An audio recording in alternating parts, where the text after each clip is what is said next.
on Buddhism and Confucianism, mainly on the transition from Buddhism into Confucianism, Neo-Confucianism, from the Koryo into the Choson dynasties. So that's what I'm going to be focusing on in my presentation. All right, so Buddhism in Koryo, it was, as Ben stated, the declared religion of Koryo. It was at its zenith. Everything that the Koryo elite was just kind of centered on what the Buddhists were teaching, and even though that Confucianism was already there for a good 100 years before Buddhism was the declared religion, as I stated before, it's just kind of one of those things where Buddhism came in and was like, hey, we're awesome, and that's a part of what we teach too. So they all kind of just like took hands, the Confucian scholars and the Buddhist monks, and like dancing daisy fields because everything's just acceptable. It was thriving. The Koryo elite devoted their spirits to the religion. It was not uncommon for a Koryoan elite to await death in a Buddhist temple. So like they'd take grandpa when he was about to die and just be like, okay, let's go to the Buddhist temple now. They also devoted their pocketbooks to the monasteries. They would spend a lot of money to build up the monasteries, make them extremely lavish and pretty. One of the most famous is the Huiyun Monastery, which gained the nickname of Korea's monastery because of the amount of money that they put into it. Confucianism in Koryo. It was mainly just used for the civil service examination. It was there, but it wasn't like a religion at this point, to the point where Buddhism was. It was used mainly to elect political leaders. This is one of my favorite pictures because it has the Confucian scholars right there listening to this guy talk to the king, and he's got a really cool crown, but he has like this transitional outfit going on here where it's kind of like Korean, but then it goes into choson attire. I thought it was a cool picture. But moving on, it was the practice of the sophisticated, as in the elite and those who were educated, would be Confucian scholars. So if they were a scholar, then they were the sophisticated people in the society. It wasn't challenging Buddhism at this point in early Koryo. It wasn't until later Koryo that began to challenge it, as stated before. It was just kind of like everyone understood these two were there, and Buddhism says, you're a part of our religion too. So, oops, not that way. It was until Neo-Confucianism, that's right. Okay. Neo-Confucianism came in during the 14th century, and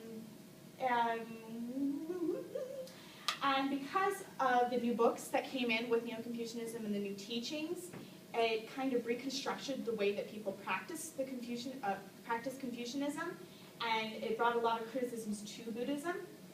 It was starting to become seen as decadent and corrupt, evidenced by the amount of money that they would be putting into the Buddhist monasteries. That's a good example.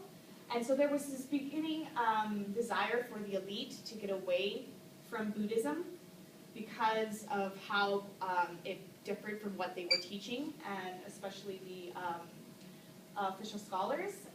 But Koryo was a Buddhist-centered state, so it wasn't going to get away from Buddhism the way that the Confucian scholars wanted to, and that's partly to do with the way that the kings were running things.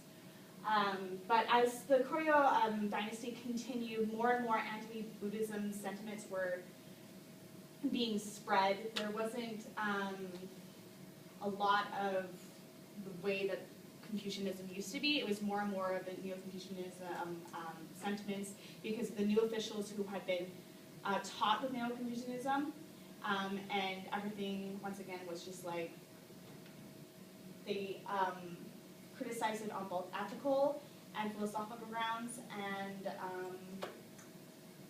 it became almost hostile at this point towards Buddhism.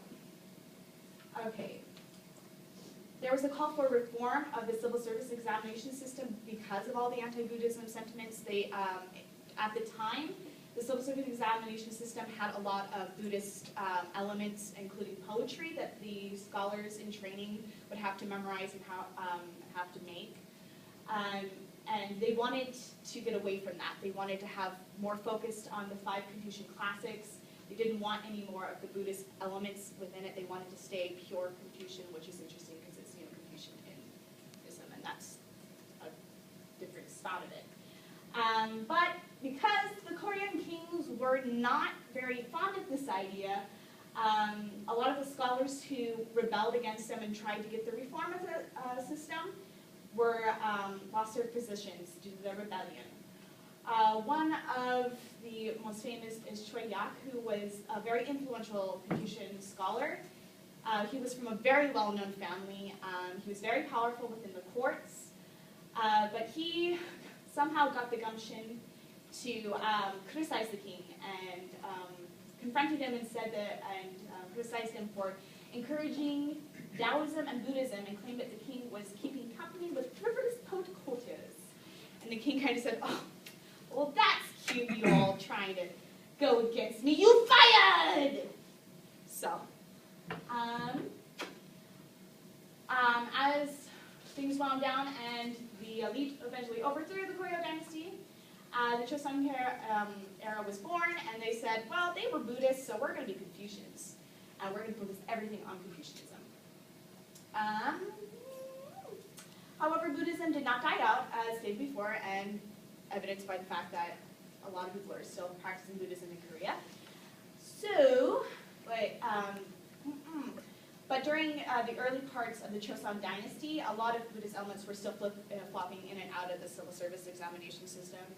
So it didn't really die out even at the beginning of the Choson dynasty, even though they were all like, yeah, we're going to make Confucianism our declared religion.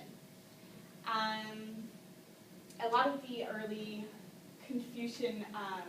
a lot of the early Choson kings were actually devout Buddhists.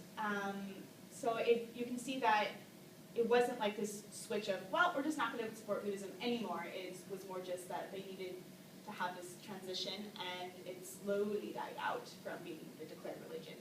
And but it, once again, was seen as corrupt, so a lot of the scholars would criticize the kings because they didn't want the corruption in the rule, and that was their job. And Confucianism is pretty much the bomb, and it was from the Choson era till now. So, any questions? Okay, that's all I got.